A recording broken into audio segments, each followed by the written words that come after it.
Hello students, good morning, good afternoon, good evening to all of you. Once again, welcome for online class. I tell you, nowadays we are studying our story last spring, and yesterday we did its points and characters. So today we have to start our story ahead last spring. Our story is last spring. तो बच्चों बात समझ आई। आगे हम अपनी story को cover करेंगे। हमारी स्टोरी का नाम क्या है? Last spring, stories of stolen childhood. हाँ, लास्ट स्प्रिंग यहाँ पे इस लेसन का नाम है। और यहाँ पे जो ये है स्टोरीज ऑफ स्टोलन चाइल्डहुड, ये एक किताब का नाम है। हाँ, ये किताब किसने लिखी है? अनीश जंग ने। और इसमें से ये लास्ट स्प्रिंग है अंश लिया गया है, भाग लिया गया है। तो बात समझ आए बच्चों। लास्ट स्प्रिंग का मतलब होता है खो गया बसंत। ओके, अबाउट द ऑथर, लेखक के बारे में या लेखिका के बारे में। अनीश जंग, तो अनीश जंग के बारे में कुछ यहाँ पे आउटलाइंस दी गई हैं। अनीश जंग 1964, अनीश जंग का जन्म 1964 में हुआ। वॉज बोर्न इन राउरकेला, जो राउरकेला में जन्मी। And spent her childhood and adolescence in Hyderabad, और जिसने अपना बचपन और किशोर अवस्था, हाँ, हैदराबाद में गुजारा। बात समझे बच्चों। तो चाइल्डहुड और एडोलेसेंस ये के स्टेज होते हैं। ओके, एज के स्टेज हैं चाइल्डहुड और adolescence. She received her education in Hyderabad and in the United states of America. उसने यानी कि अनीस जंग ने अपनी शिक्षा हैदराबाद में और संयुक्त राष्ट्र अमेरिका में हासिल की। हाँ, रिसीव्ड माने क्या होता है? हासिल करना, प्राप्त करना। बात समझ आई। आगे ध्यान दीजिएगा। Her parents were both writers, उसके माता पिता दोनों लेखक थे। Anees Jung began her career as a writer in India. Anees Jung ने भारत में एक राइटर के रूप में अपना करियर शुरू किया। She has been an editor and columnist for major newspapers in India and abroad. वह भारत में और विदेश में एक बड़े अखबार के लिए एक संपादक और एक स्तंभ लेखिका रही है। हाँ, एडिटर, एडिटर क्या होता है? संपादक। और कॉलमनिस्ट क्या होता है? स्तंभ लेखिका। ध्यान दीजिएगा। And has authored several books, और उसने कई सारी किताबें लिखी हैं। ऑथर्ड यहाँ पे क्या है? राइट की सेकंड फॉर्म, जैसा रोट है तो यहाँ पे ऑथर्ड हो रोट, यानी कि कंपोज्ड। आगे ध्यान दीजिएगा। The following is an excerpt from her book title लॉ spring stories of stolen childhood. हाँ, प्रस्तुत एक जो अंश यहाँ पे दिया गया है, ओके, वो उसकी किताब जिसका शीर्षक क्या है? लॉ spring stories of stolen childhood से लिया गया है। हाँ, जो यहाँ पे ये अंश है जिसको हम पढ़ने जा रहे हैं, वो किस में से लिया गया है? कि लॉ स्प्रिंग नामक जो टाइटल है स्टोरीज ऑफ स्टोलन चाइल्डहुड से ये लिया गया है। एक्सर्ट होता है अंश, पोर्शन, पार्ट, भाग। बात समझे। फॉलोइंग, प्रस्तुत। Here she analyses the grinding poverty and traditions which condemn these children to a life of exploitation. Here she analyzes, वह यहाँ पर एनालिसिस करती हैं, विश्लेषण करती हैं। The grinding poverty and tradition हैं, और ट्रेडिशंस हैं। ध्यान दीजिएगा। ग्राइंडिंग का मतलब यहाँ पे क्या है? भयंकर। क्या है? और पॉवर्टी क्या होती है? गरीबी। ट्रेडिशंस क्या होती है? परंपराएं। हाँ, यहाँ वह ओके एक भयंकर गरीबी और परंपराओं का विश्लेषण करती है, एग्जामाइन करती है। बात समझ आई। विच कंडेम, हाँ, यहाँ an silent, which condemn these children to a life of exploitation, जो इन बच्चों को, हाँ, कि शोषण से भरी जिंदगी की ओर धकेलती है। कंडेम का मतलब क्या है यहाँ पे? धकेलना।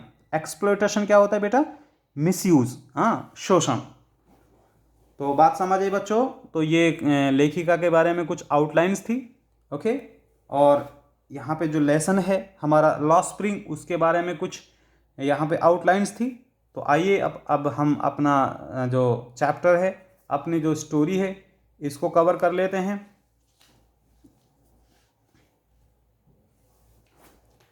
ध्यान दीजिए। तो मैंने जैसे कि आपको पहले बताया था कि ये जो स्टोरी हमारी, ओके, दो पार्ट्स में डिवाइड है। तो पहला पार्ट चलेगा समटाइम्स आई फाइंड अ रूपी इन द गार्बेज, कि समटाइम्स का मतलब होता है कभी कभी, और आय यहाँ पे देखेंगे किसके लिए लगता है, फाइंड अ रूपी इन द गार्बेज। गार्बेज क्या होता है, कूड़ा करकट। कभी कभी मैं कूड़ा करकट में 1 रुपये प्राप्त करता हूँ। Okay, why do you do this, कि आप ऐसा क्यों करते हो, हाँ तुम ये क्यों करते हो। हाँ, आई आस्क साहेब, मैं साहेब से पूछती हूँ। तो यहाँ पे अनीस जंग कह रही है कि मैं साहेब नाम का जो लड़का है, यानी कि जो ये समटाइम्स आई फाइंड अ रूपी इन द गार्बेज, इस पार्ट में साहेब के बारे में बताया गया है। मैं उससे पूछती हूँ। whom आई एनकाउंटर एवरी मॉर्निंग, जिससे मैं हर सुबह मिलती हूँ। एनकाउंटर का मतलब क्या होता है, सामना होना, या जिससे मेरा हर सुबह सामना होता है। Scrounging for gold in the garbage dumps of my neighbourhood, और जो मेरे पड़ोस में एक गार्बेज के ढेर में, हाँ कूड़ा करकट के ढेर में सोने की तलाशी करता रहता है। हाँ, स्क्राउंजिंग फॉर क्या होता है, सर्चिंग फॉर। हाँ, क्या होता है, सर्चिंग फॉर, तलाशी करना। हाँ, गार्बेज क्या होता है, कूड़ा करकट। और डंप्स क्या होते हैं बेटा, हीप्स होते हैं, ढेर होते हैं। Saheb left his home long ago, Saheb ने अपना घर बहुत समय पहले छोड़ा था। Sat amidst, okay, amidst the green fields of Dhaka, और ढाका में हरे भरे खेतों के बीच स्थित। हिज होम, उसका घर। बात समझ आई कि ढाका में हरे भरे खेतों के बीच में उसका जो घर है वो स्थित है, बसा हुआ है। His home is not even a distant memory, और जो उसका घर है अब बिल्कुल भी दूर की मेमोरी भी नहीं रही है, दूर की याददाश्त भी नहीं रही है। देयर वर मैनी स्टॉर्म्स, और वहाँ बहुत सारे तूफान आए। That swept away their fields and homes, जो उसके घर को और खेतों को बहाकर ले गए। दैट मीन्स यहाँ पे वो क्या है, डिस्ट्रॉय कर गए, नष्ट कर गए। स्वेप्ट अवे क्या हो गए, बहा कर ले गए। हिज मदर टेल्स हिम, उसकी माँ उसे बताती है, दैट्स वाई दे लेफ्ट, कि इसी वजह से उन्होंने अपना घर छोड़ा था। Looking for gold in the big city where he now lives, और एक बड़े शहर में सोने की तलाशी करने के लिए जहाँ पर वह अब रहता है, यानी कि साहेब जहाँ पर अब रहता है। आगे ध्यान दीजिएगा, तो यहाँ पे जवाब दे रहा है, I have nothing else to do, कि मेरे पास करने के लिए कुछ नहीं है। ही मटर्स, वह बुड़बुड़ा कर जवाब देता है। लुकिंग अवे, एक तरफ देखते हुए, हाँ यानी कि एक दूसरी दिशा में देखते हुए वो जवाब देता है। गो टू स्कूल, आई से ग्लिबली, मैं लापरवाही के साथ कहती हूँ कि स्कूल जाया करो। रियलाइजिंग इमिडिएटली, और तुरंत ये महसूस करती हुई, how hollow the advice must sound, कि कितनी जो मेरी एडवाइस है वो कितनी खाली है प्रतीत होगी। साउंड का मतलब यहाँ पे है प्रतीत होना, वर्ब है यहाँ पे बच्चों। हाँ, साउंड होता है सीम। होलो क्या होता है, खाली।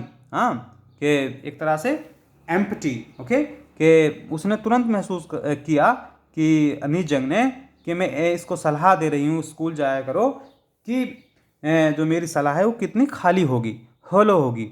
बात समझ आई, वो मुझे प्रतीत लग रही थी तुरंत। आगे ध्यान दीजिएगा,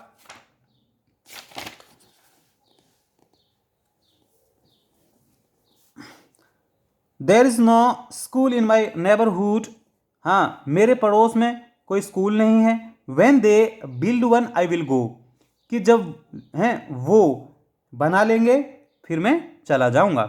क्या कह रहा है यहाँ पे, साहेब अनीस जंग से कह रहा है कि जब वो स्कूल बना लेंगे तो मैं स्कूल चला जाऊंगा। If I start a school will you come, अगर मैं स्कूल शुरू करूं क्या तुम आओगे। आई आस्क, मैं पूछती हूँ, हाफ जोकिंग, मजाक करते हुए। क्या कह रही है कि मैं उससे मजाक करते हुए उससे पूछती हूँ, हाँ कि क्या अगर मैं स्कूल बनाती हूँ तो क्या तुम आओगे। यस, हाँ, ही सेज, वह कहता है, स्माइलिंग ब्रॉडली, और खुले रूप से मुस्कुराते हुए, हाँ खुलकर मुस्कुराते हुए वो कहता है। अ फ्यू डेज लेटर, कुछ ही दिनों के बाद, I see him running up to me, मैं उसे अपने पास दौड़ती हुई देखती हूँ। इज योर स्कूल रेडी, और वो मुझसे पूछता है क्या आपका स्कूल तैयार है। आगे ध्यान दीजिएगा।